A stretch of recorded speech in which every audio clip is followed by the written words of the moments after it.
तो तीन पिंडी के रूप में है मां। त्रिकुट पर्वत पर त्रिकुटाचल,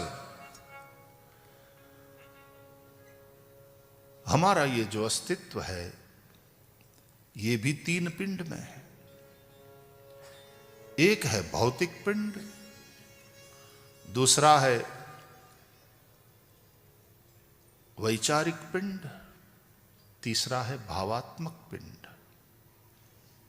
भौतिक पिंड है 5 महाभूत का बना हुआ यह शरीर, क्षिति जल पावक गगन समीरा, पंच रचित अति अधम शरीरा।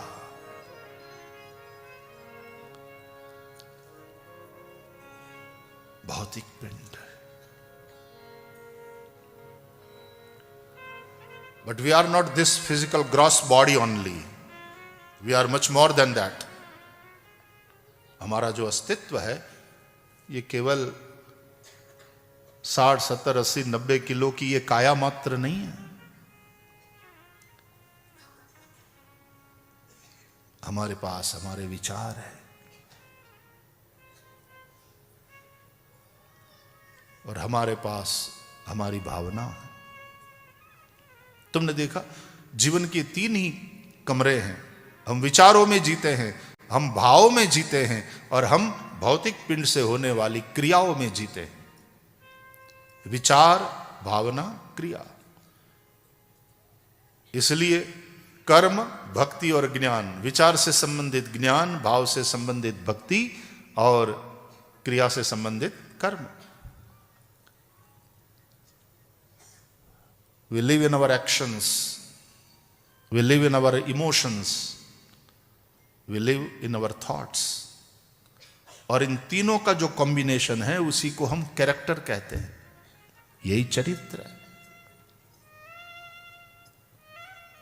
तो 3 पिंडी है और ये तीनों पिंड,